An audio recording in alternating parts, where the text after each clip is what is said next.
تو تب جو ہمارا جو جس طریقے سے سری لنکا کے اوپر بورڈ بیٹھا تھا ویسا تو کام نہیں ہوگا نا سر. ہم $6 ارب ان کو دے رہے ہیں IMF. نہیں، ہم نے جو پیمنٹس کرنی ہوتی ہیں وہ تو ہم نے کرنی ہوتی ہے. مجھے آپ کی حقیقت میں سوال کی سمجھ نہیں آئی. آپ ذرا دوبارہ سمجھائیے، آپ مجھے کیا کہہ رہے ہیں؟ کون سے $6 ارب ہمیں؟ جی مکمل میں یہ پوچھنا چاہ رہا ہوں کہ سر ٹوٹل اس سال کا جو قرض ہوگا ہمارا جو IMF کو ہم نے دینا ہے وہ بات مکمل ہو گئی ہے؟ یعنی ایکسٹینڈڈ فنڈ فیسلٹی کے مطابق ہمیں ان کا انٹرنل بورڈ جو ہمارے انٹرنل معاملات میں انٹروین کرتا ہے وہ تو نہیں ہوگا؟ نہیں، بالکل نہیں جی. یہ بجٹ جو ہے یہ تو ہماری جو ساورن فریم ورک ہے اس کے اندر بنایا گیا ہے. اس وجہ سے اس میں تو کوئی معاملہ نہیں ہوگا کسی بھی صورت. ہماری جو پیمنٹس ہیں وہ تو ویسے بھی ہمیں کرنی ہے. اگر IMF نہ ہو تو کیا ہم پیمنٹس نہیں کریں گے؟ آپ کے خیال میں ہم اپنی تمام پیمنٹس پہ ڈیفالٹ کر جائیں گے؟ ایسا تو نہیں ہوگا نا جی.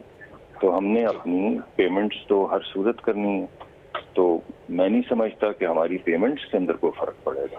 ابھی بھی اس سے پہلے IMF کا پروگرام جب معطل تھا تو جتنی بھی پیمنٹس درمیان میں آئی ہیں $1-2 بلین پاکستان نے تمام پیمنٹس کی. تو انفیکٹ اگر IMF پروگرام کے اندر ہم ہوں گے تو ہمیں کمرشل پیپر یعنی کمرشل بانڈز ایشو کرنے اور پیسہ ریز کرنے میں بہت زیادہ سہولت پیدا ہو جائے گی. اور جب وہ پیدا ہوگی تو ہمارے پاس اضافی وہ آئیں گے پیسے جن کے ذریعے آنے والے وقت کی جو پیمنٹس جن کی وجہ سے کچھ لوگوں کو انسرٹنٹی ہے وہ بھی ختم ہو جائے گی. اچھا دو چیزیں سر آپ نے بریک کی تھیں اور میں امپورٹنٹ آپ سے پوچھنا چاہتا ہوں. ایک تو سر ایک تقریباً 100,000 بیرل کا جو آپ کے جو معاہدہ ہوا ہے رشیا سے، ہیٹس آف ٹو یو، آپ نے یہ اس کو بریک کیا ہے. اور دوسرا سر بارٹر ٹریڈ کا بھی. تو یہ جو آلٹرنیٹ طریقے سے جو آپ پیٹرول یا جو بھی ہم کروڈ آئل لے رہے ہیں اس سے ہمارا کتنا فرق پڑے گا، اور جو پیٹرولیم لیوی ادھر سے جو ہمیں اضافہ کرنا ہوگا اس کو ہم بیلنس آؤٹ کر کے عوام کو کیسے فائدہ منتقل کریں گے؟ دیکھیے، میں یہ تو نہیں معلوم کہ پیٹرولیم میں کوئی بھی ہم آلٹرنیٹیو ارینجمنٹ کر رہے ہیں. I have no idea, it's not visible to me. آپ تو اگر کوئی ہے بات تو مجھے بتا دیجیے. ہم تو بڑے ریگولر طریقے سے بغیر کسی آلٹرنیٹیو انسٹرومنٹ کو استعمال کرتے ہوئے تیل خرید رہے ہیں. جہاں سے ہمیں سستا تیل ملتا ہے وہاں سے ہم خرید لیتے ہیں. جو کرنسی ہمارے پاس فلوئڈ ہوتی ہے، جس بینک کے ساتھ ہماری LC کھلتی ہے، ان کے پاس جس چیز کے ریزروز ہوتے ہیں اس کرنسی کو استعمال کرتے ہیں. مصدق ملک صاحب، روس میں 8 قسم کے مختلف تیل کی کوالٹی ہے، ہم کون سی لے رہے ہیں؟ ہم اس وقت لے رہے ہیں جی ان کا جو سیکنڈ لائٹسٹ کروڈ ہے وہ ہم اس وقت لے رہے ہیں. اچھا، اس میں کہا جا رہا ہے کہ ہماری ریفائنریز جو ہے وہ عربین کروڈ آئل کی ہیں، تو یہ کیا روسی تیل کو بھی پروسیس کرنے کی اس میں صلاحیت ہوگی؟ جی، انہوں نے پہلے ہمیں اس کو پروسیسنگ کرنے سے پہلے انہوں نے ہمیں پوری کیمیکل کمپوزیشن بھیجی تھی اپنے خام تیل کی، اپنے کروڈ کی. اور پھر سیمپلز ہمارے پاس آئے تھے. وہ سیمپلز ہم نے لیب میں ٹیسٹ کیے تھے اور ہمارا یہ خیال ہے کہ ہم تقریباً 1/3 تیل جو ہے اس کو عربین لائٹ کے ساتھ مکس کر کے استعمال کر سکیں گے. یہ بات آپ کی ٹھیک ہے. ہماری جو ریفائنریز ڈیزائن ہوئی ہیں وہ عربین لائٹ پہ ہوئی ہیں. اس وجہ سے ریفائنریز کو اپ گریڈ کرنے کی کوئی پالیسی نہیں ہے؟ جی، ریفائنری کو اپ گریڈ کرنے کی پہلی بات تو میں آپ کو یہ بتانا چاہتا ہوں ضرورت نہیں ہے. کیونکہ یہ بات میں لوگوں پہ عیاں کرنا چاہتا ہوں کہ ایسا نہیں ہے کہ پہلے ریفائنری اپ گریڈ ہوگی اور پھر دوسری خام تیل استعمال ہوگا. ہماری ایگزسٹنگ ریفائنریز میں 1/3 تک ہم یہ تیل استعمال کر سکتے ہیں. اور جو PRL ہماری ریفائنری ہے وہ تقریباً 30 سے 35% استعمال کر سکتی ہے. پارکو جو ہے وہ 25 سے 30% استعمال کر سکتی ہے. اور کچھ پرائیویٹ سیکٹر کی ریفائنریز نے دعویٰ کیا ہے کہ وہ 70 سے 80% تک بھی خام تیل روسی استعمال کر سکتے ہیں. لیکن ہم اس وقت بینک نہیں کر رہے جو پرائیویٹ سیکٹر کے ادارے ہیں یا ان کی جو کلیمز ہیں اس پہ. ہم بڑی سسٹمیٹکلی پہلے PRL میں یہ تیل استعمال کر رہے ہیں، اس کے بعد پارکوں میں اس کو بڑھائیں گے، پھر پرائیویٹ سیکٹر کے پاس جائیں گے.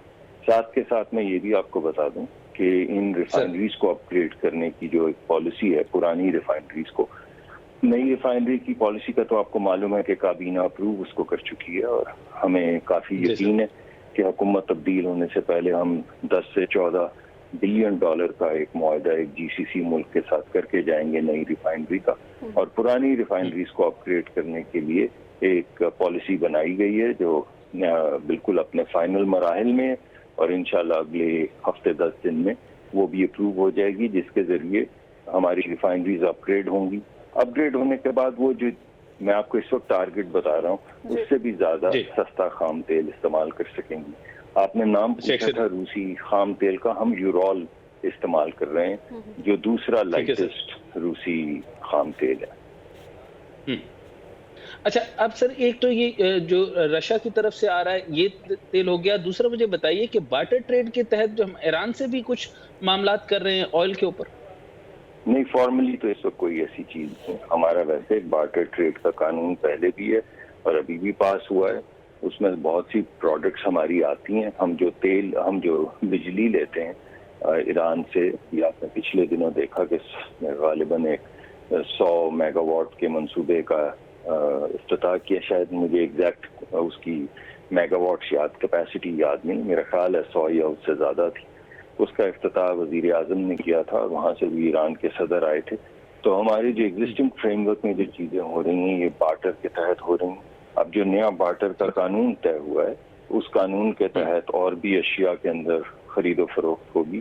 لیکن فارملی اس وقت کیونکہ حکومت پاکستان پی ایس او کے ذریعے تیل خریدتی ہے، تو پی ایس او اس وقت بارٹر کے ذریعے تیل خریدنے کا کوئی منصوبہ ان کے سامنے نہیں ہے. سر 76 لاکھ ٹن سالانہ ڈیزل ہے، 71 لاکھ ٹن سالانہ پیٹرول ہے، تو روسی خام تیل صرف 1 لاکھ ٹن ہے، ضرورت کے حساب سے کم نہیں ہے؟ جی میں نے تو آپ کو بتایا ہے کہ یہ 1 لاکھ ٹن کی تو پہلی شپمنٹ آئی ہے جس کو استعمال کیا جا رہا ہے یہ دیکھنے کے لیے کہ اس میں فرنس آئل کتنا بنے گا، اس میں ڈیزل کتنا بنے گا، اس میں پیٹرولیم کتنا بنے گا. کل ملا کے ہماری تقریباً 10 ملین ٹن 9 سے 10 ملین ٹن ہم خام تیل استعمال کرتے ہیں. اور جیسا میں نے آپ کو بتایا ہمارا ٹارگٹ جب یہ والی شپمنٹ پروسیس ہو جائے گی تو ایک تسلسل کے ساتھ تیل آنا شروع ہو جائے گا. اور ہمارا ٹارگٹ یہ ہے کہ ہم تقریباً 1/3 تیل امپورٹ کریں. تو یہ صرف لاکھ ٹن تو نہیں آئے گا نا، فرق تو اسی وقت پڑے گا جب ایک تسلسل سے تیل آنا شروع ہو جائے گا خام تیل. اور اس کے لیے ہماری ملاقاتیں ان کی ٹیم کے ساتھ مسلسل جاری ہیں. اچھا سر اس کے آپ کے ٹائم کا فائدہ اٹھا لوں اور یہ بھی پوچھنا چاہتا ہوں کہ یہ کانسپریسی ہے، اس کو بھی کلیریفائی کر دیجئے کہ یہ جو ہیسکول کا اور شیل کا یہاں سے شیئر کا موو ہونا ہے یا یہاں کی کمپنی کا موو ہونا ہے، یا کارپوریٹ ٹیکسز کی بات کی جا رہی ہے، یا ایف ڈی آئی سے لوگ جو ہے وہ خوش نہیں ہیں، اس کو کس طریقے سے آپ دیکھتے ہیں؟ یہ ہیسکول اور شیل کے بارے میں ذرا کلیئر کر دیجئے. ہیسکول کے تو معاملات جو ہیں وہ بالکل فائنینشیل ہیں. ہیسکول کا تو کوئی کسی معاملے سے تعلق نہیں ہے. کچھ پچھلی حکومت کے دورانیے میں کچھ چیزیں ہوئی تھیں، کچھ انہوں نے بینکرپسی کی طرف وہ گئے تھے، شاید اپنی فائنینشیل جو رسپانسبلٹیز تھیں فیڈیشری رسپانسبلٹیز کو پورا نہیں کر سکے تھے. شاید کچھ اس میں انویسٹیگیشن بھی شروع ہوئی تھی کچھ 2-3 چیزوں کے اوپر کہ یہ مال کہاں پروسیس ہوا، کہاں سے آیا. تو وہ تو ایک ایف آئی اے کی انویسٹیگیشن ہے، تو اس کے اوپر تو تبصرہ کرنا میرے لیے مناسب نہیں ہوگا کہ ایک آن گوئنگ انویسٹیگیشن ہے. مگر شیل کی میری بات ہوئی ہے. شیل نے تو یہ مجھے بتایا ہے کہ واحد ریزن جس کی وجہ سے انہوں نے فیصلہ کیا ہے کہ وہ انویسٹرز ڈھونڈیں وہ یہ ہے کہ ان کی کارپوریٹ اسٹریٹجی بدل رہی ہے. اس میں انہوں نے مجھے 3 یا 4 یا 5 ملکوں کے نام بتائے تھے اور 2-3 سیکٹرز کے نام بتائے تھے. ان کی کارپوریٹ پوری دنیا کی جو اسٹریٹجی ہے اس میں کچھ چیزوں پہ ان کا فوکس بڑھ رہا ہے. مثلا اپ اسٹریم پہ وہ فوکس بڑھا رہے ہیں، رینیوبلز پہ وہ فوکس بڑھا رہے ہیں، اور ڈاؤن اسٹریم جو جس طرح یہ پیٹرول پمپ وغیرہ ہوتے ہیں غالباً اس پہ ان کا فوکس کم ہو رہا ہے. یہ ان کی کارپوریٹ اسٹریٹجی تھی جس کی وجہ سے انہوں نے فیصلہ کیا صرف پاکستان میں نہیں بلکہ 3-4 اور ممالک میں بھی کہ اگر ان کو کوئی اچھا رسپانسبل ایتھیکل انویسٹر ملتا ہے تو دے میں کنسیڈر این آفر. سر کہا جا رہا تھا کہ geopolitical point of view کی وجہ سے بھی روسی تیل کی آمد کی وجہ سے بھی انہوں نے یہ فیصلہ لیا ہے. دوسرا یہ بھی کہا جا رہا ہے کہ 12 ارب کا نقصان ہوا ہے شیل کو 3 کوارٹر میں. دیکھیے نقصانات کی وجہ سے اگر کوئی جائے یا آئے وہ تو بات سمجھ آتی ہے، لیکن اگر روسی تیل کی وجہ سے روسی تیل جب وہ استعمال ہی نہیں کر رہے تو ان کو کیا فرق پڑتا ہے؟ ان کی تو شیل کمپنی کے جو پیٹرول پمپ ہیں وہ اپنا تیل خود خریدتے ہیں اور وہ ان کی شیل انٹرنیشنل ٹریڈنگ جو ہے ٹریڈنگ آرم جو شیل کا ہے اس سے تیل خریدتے ہیں. اور جو تیل وہ لے کر آتے ہیں وہ تو ریفائنڈ پروڈکٹ ہوتا ہے، یعنی وہ آلریڈی خام تیل کی شکل میں نہیں ہوتا، وہ یا ڈیزل کی شکل میں ہوتا ہے یا پیٹرول کی شکل میں ہوتا ہے. تو ان کو اس سے کیا فرق پڑتا ہے کہ کوئی اور خام تیل کسی ریفائنری میں آ رہا ہے. تو جو پہلا آپ کا جو آپ نے بات کی ہے وہ غالباً صحیح نہیں ہے. صحیح میں یہ نہیں کہہ رہا کہ آپ جو کہہ رہی ہیں وہ غلط ہے, مگر وہ شاید افواہ سازی ہے, کیونکہ میں تو شیل کے ساتھ روز تقریباً ہر ہفتے میں ایک آدھ مرتبہ جتنی بھی آئل مارکیٹنگ کمپنیز ہیں کسی نہ کسی طریقے سے میری کوئی نہ کوئی بات چیت رہتی. میں نے آج پہلی مرتبہ یہ بات سنی جو آپ نے کی. سو اس کا کوئی حقیقت سے تعلق نہیں ہے. نقصانات جو ہیں وہ پیٹرول کی جو کمپنیاں ہیں ان کو بعض مرتبہ, میں نے ان کی بیلنس شیٹ تو نہیں دیکھی, لیکن بعض مرتبہ ان کو بہت بہت بڑے فائدے ہوتے ہیں, انوینٹری گین میں فائدے ہوتے ہیں, بعض مرتبہ نقصان ہوتے ہیں. تو کسی کوارٹر میں نقصان ہو جاتا ہے, کسی کوارٹر میں نفع ہو جاتا ہے, مگر زیادہ تر وہ اچھے نفع میں کام کرتے ہیں. اچھا, آپ کا تو سر ایریا پیٹرول ہے, لیکن میں اگر آپ مجھے اجازت دیں تو 2 ایریاز میں اور بھی ٹچ کر لوں. ایک تو کارپوریٹ ٹیکسز کے حوالے سے میں پوچھنا چاہ رہا تھا سر. تقریباً کہا جاتا ہے کہ 25% تک جو ہے وہ اوسط ہوتی ہے. آپ تقریباً 10% کا انکریز لگ رہا ہے اور سپر ٹیکس بھی امپوز کیا جا رہا ہے, جس کے اوپر ملٹی نیشنل کمپنیز کا کافی زیادہ کوشچن ہے. What's your take on it sir? جی, میرا خیال ہے کہ over a period of time ہماری ٹیکسیشن نیچے آنی چاہیے اور ہماری ٹیکسیشن نیچے آئے گی. لیکن جیسا آپ بڑی اچھی طرح سے جانتے ہیں, اور بالخصوص ہماری حکومت تو ہمیشہ سے لوگ اس کو جانتے بھی اسی حوالے سے ہیں کہ یہ بہت زیادہ گروتھ فوکسڈ حکومت ہوتی ہے. اور ہم جب آئے ہیں تو میں آپ کو یقین دلاتا ہوں کہ آنے والے وقت میں اگر ہمیں عوام نے موقع فراہم کیا ان دا لانگ رن تو یہ ٹیکسز نیچے آئیں گے. اور پھر آپ موازنہ یہ کر رہے ہوں گے کہ گلوبل سٹینڈرڈز تو 20-30% کے ہیں, لیکن آپ کے ہاں دیکھیے آپ 20 تک یا 25 یا 18 تک لے آئے ہیں. لیکن جو موجودہ صورتحال ہے, جیسا کہ میں نے آپ کو پروگرام کے ابتدائیے میں بھی بتایا کہ جب آپ کے پاس پیسے ہی نہیں خرچنے کے لیے تو آپ خرچے کیسے پورے کریں گے. یہ پرابلم ہمیں آ گئی ہے. ہماری پیمنٹس ہیں جن کا آپ ذکر کر رہے تھے, جن کے متعلق میں نے آپ کو بتایا کہ اس کا IMF سے کوئی تعلق نہیں, وہ پیمنٹس تو ہم نے کرنی ہے. اس کے علاوہ ہمارے خرچے ہیں, ہمارا دفاع ہے. وہ تو آپ نے بہت اچھا کلیئر کر دیا. اچھا سر, خورشید شاہ صاحب ریز اپ دا کوسچن. سر انہوں نے کہا ہے کہ آپ فیکٹری لگانے کے لیے سارا کچھ کر رہے ہیں تو زراعت کے اوپر آپ لوگوں کا فوکس نہیں ہے. آپ اس کو کیسے دیکھتے ہیں سر؟ نہیں, زراعت کے اوپر تو بہت بڑا فوکس ہے اس بجٹ میں. تو اگر آپ دیکھیں تو بڑا فوکس ہی زراعت پہ ہے. یعنی پوری جو ان کی ویلیو چین ہے, بیج سے لے کے فرٹیلائزر سے لے کر ہارویسٹر سے لے کر جتنی مشینیں استعمال ہوتی ہیں, یعنی سب پہ ٹیکس ختم کر دیا. کوئی بھی چیز جو پیداواری طاقت یا پروڈکٹیوٹی بڑھاتی ہے اس کو بالکل اس پہ سے ٹیکس ہٹا دیا گیا ہے. تو پہلے تو ایک بہت بڑا اور تقریباً 2000 ارب کا اضافی لون جو ہے, جو ایگریکلچرل لون جو ہوتا ہے اس میں 2000 ارب کا اضافہ کیا گیا ہے. اتنا اضافہ تو میں نے کبھی نہ پہلے دیکھا ہے اور کسی ایک سیکٹر میں تو بالکل ہی نہیں دیکھا. اس وجہ سے ایک تو وہ ایگریکلچرل انویسٹمنٹ بہت زیادہ ہو رہی ہے.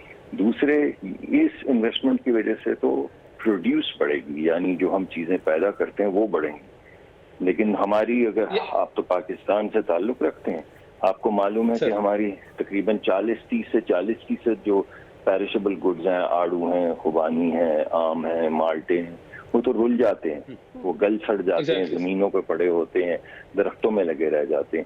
تو اس کے لیے فنڈنگ جو ہے وفاقی حکومت دے رہی ہے تاکہ وہاں پہ جیم لگانے کے, اچار لگانے کے, میں نے پہلے بھی کہا پلپنگ کے بالخصوص چھوٹے چھوٹے کارخانے لگائے جائیں. اور ہمارے ایگریکلچرسٹ جو ہیں وہ ایگریکلچرل انڈسٹریلسٹ بن جائیں. اور ہمارے جو پڑھے لکھے بچے بچیاں ہیں, جو ہنرمند ہیں, وہ ایگریکلچر کے علاوہ اضافی طور پہ اس انڈسٹریل سیکٹر میں بھی آ جائیں. تو اس وجہ سے مجھے تو لگتا ہے کہ سب سے بڑی ڈرفٹ جو اس بجٹ میں ہے وہ ایگریکلچر کی طرف ہے. آپ کا سر کیونکہ انٹلیکٹ بہت زیادہ ہے اور اس میں بزنس ایکومن بھی آپ کا دیکھتا ہوں. آپ ابھی تو اسپیسیفک ایک منسٹری کو دیکھ رہے ہیں, لیکن میرا خیال تھا کہ آپ اس سے زیادہ وائڈر چیز میں بھی جائیں گے. وہ میں باقی ایگریکلچر میکنائزیشن جیسے میں چائنا میں بھی اس وقت دیکھ رہا ہوں وہ تو بڑھ رہی ہے. لیکن سر میں 2-4 چیزیں آپ سے اور پوچھنا چاہتا ہوں. مجھے یہ فرمائیے گا کہ یہ جو پینشنز کے اوپر جو ریفارم اب کیا گیا ہے, یا میرے خیال میں اب آپ کی توجہ آئی ہے, 212 کے قریب سے اسٹیٹ اونڈ انٹرپرائزز ہیں, اس میں کون سی بڑی گلچ ہے کہ ہم 2.7 ٹریلین جو ہے سر اس کے اوپر جو ہے وہ ہمارا لاگت آ رہی ہے, یعنی خسارہ آ رہا ہے, اور 1% ییلڈ ہمیں مشکل سے ملتی ہے، اور آپ یہ دیکھ رہے ہیں تقریباً 800 ارب روپے خالی ہم نے پینشنرز کا دینا. یہ تو آپ کو بہت ریئلی اپریشیٹ آن دس کہ اس کے اوپر ریفارم کیا گیا ہے. لیکن ٹیکس یہ اس بجٹ سے پہلے کیوں نہیں کیا گیا سر، اور اسٹیٹ اونڈ انٹرپرائزز کو ابھی تک ٹیک اپ کیوں نہیں کیا گیا؟ میرے خیال میں اس میں گلچ ایک ہی ہے، وہ ہے وقت کی. آپ اگر 6-8 مہینے سال پہلے 3-4 مہینے تو آپ اکانومی کو اسٹیبلائز کرتے ہیں، پھر آپ ریفارم کی طرف جانا شروع کرتے ہیں. ہم نے ابھی جو گورنمنٹ ٹو گورنمنٹ انویسٹمنٹس کی ایک نیا قانون پاس کیا ہے، جس کے تحت آپ نے دیکھا کہ پہلی ٹرانزیکشن ہو بھی گئی ہے اور بجٹ سے پہلے ہوئی ہے، جو پورٹ والی پورٹ قاسم کے اوپر، نہیں پورٹ قاسم نہیں، غالباً کراچی پورٹ ٹرسٹ کے اوپر مینجمنٹ کا جو گورنمنٹ ٹو گورنمنٹ ریلیشن شپ کی بنیاد پہ ایک معاہدہ کیا گیا ہے ابو دھابی کے ساتھ، پورٹس کے ساتھ، اور انہوں نے $50 ملین پہلے کیش دیے ہیں اور غالباً $102 ملین وہ انویسٹ کریں گے شارٹ رن میں، اور over a period of time $700 million اضافی اس میں انویسٹ کریں گے، اور اس کو ایک ہب بنائیں گے بین الاقوامی ٹریڈ کا، جس میں بالخصوص ایک فوکس جو ہے وہ سینٹرل ایشیا کی طرف بھی ہوگا. تو یہ تو ٹرانزیکشن ہو بھی گئی ہے.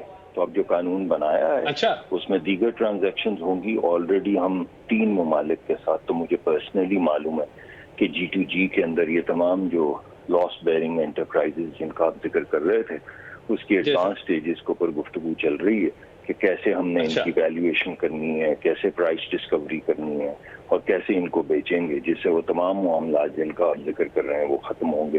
جو ہچ ہمارے سامنے آئی وہ یہ کہ ہم 5 سال کے لیے تو آئے نہیں تھے، تو 1 سال میں ہمارے پروسیسز اتنے لمبے ہوتے ہیں کہ وہ بڑی مشکل ہو جاتی ہے کسی چیز کو پرائیویٹائز کرنا. اسی لیے پھر یہ G2G جس طرح کا پوائنٹ میں نے آپ کے سامنے رکھا ہے، اس طرح کی جو چیزیں اور اصلاحات، جیسے پینشن کے اوپر ابھی ہم نے غور سے دیکھا، کئی لوگوں کو برا تو لگے گا کیونکہ وہ 3-3 4-4 پینشنز کھا رہے تھے، کئی اور بھی معاملات ہیں. 800 ارب کا ایک بہت بڑا لوڈ ہے، اور تقریباً اتنی ساری اسٹیٹ اونڈ انٹرپرائز جو مکمل طور پہ بوجھ ہیں، اور زیادہ تر آپ کو پتہ ہے سرکاری اداروں میں لوگ چائے پیتے ہیں اور بیوروکریٹک گلچز بے شمار ہیں، آپ کو پتہ ہے، اور وہ چلے جاتے ہیں. سو آپ جس طریقے سے آپ دیکھ رہے ہیں، تو اس کے لیے صرف فنڈامنٹل ریفارمز کی ضرورت ہے اور ٹائم چاہیے. تو یہاں پر الیکشن زیادہ امپورٹنٹ ہے یا میرٹوکریٹک ٹیکنوکریٹک سیٹ اپ کی ضرورت زیادہ ہے؟ جی الیکشن زیادہ ضروری ہے، اور اس کے علاوہ جو بھی الیکشن کوئی اگر بات ضروری ہے تو سر کیا لگ رہا ہے کہ آپ کو نواز شریف صاحب کی آمد کیسے لگ رہی ہے؟ جی بالکل ویسے ہی لگ رہی جیسی دکھ رہی. وہ الیکشن سے پہلے تشریف لائیں گے، یہاں پہ الیکشن ہوں گے، اپنے وقت پہ ہوں گے. ہم اپنا وقت پورا کریں گے، آئینی مدت پوری کریں گے، اس کے بعد ایک کیئر ٹیکر حکومت آئے گی، اس کے بعد الیکشن ہوں گے.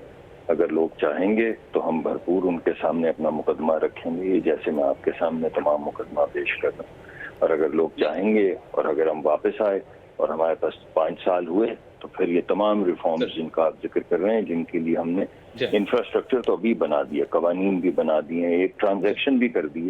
ایک ٹرانزیکشن میں چاہوں گا یہ جو ریفائنری والی ہے، 12 سے 14 بلین ڈالر کی جو ریفائنری ہے، میں چاہتا ہوں اس کا فریم ورک ایگریمنٹ ہم کر کے جائیں، تو اس سے لوگوں کو یقین آ جائے گا کہ نہ صرف ہم نے ریفارم ویری لاسٹ کوسچن سر، مجھے یہ بتائیے کہ جب یہ ٹرانسفارمیشن چلے گی یا ٹرانزیشن اس کو کہہ لیں، تو جب یہ آگے جائیں گے تو ادھر جو ابھی بھٹو صاحب نے، جو بلاول بھٹو زرداری نے جو لاسٹ میں بالکل ایج کے اوپر الیکشن کے اوپر جب آئے ہیں، تو انہوں نے ریورس لے لیا اور وہ انہوں نے کہا کہ ہم آپ کے بجٹ سے متفق نہیں ہیں.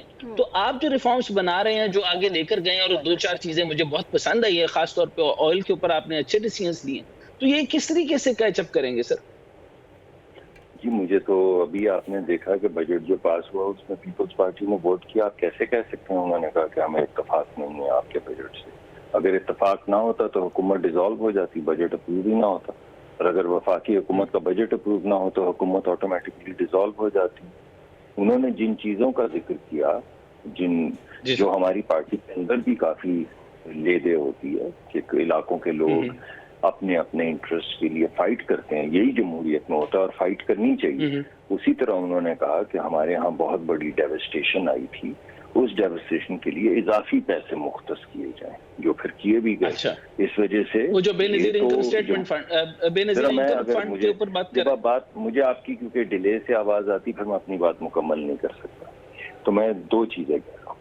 ایک تو یہ کہ جو ٹیکسیشن میں اضافہ کیا گیا ہے اس کی ایک وجہ، یہ نہیں میں کہہ رہا کہ IMF اس کی وجہ نہیں ہے، اس کی ایک وجہ یہ ہے کہ جو ہم اضافی اپنے ملک میں ڈیولپمنٹ کرنا چاہتے ہیں یا مدد کرنا چاہتے ہیں ان لوگوں کی جن کی حالات بہت خراب ہیں، اس کے لیے ہمیں ریونیوز چاہیے، تو وہ ریونیوز کے لیے پھر کچھ ٹیکسیشن لگانی پڑی۔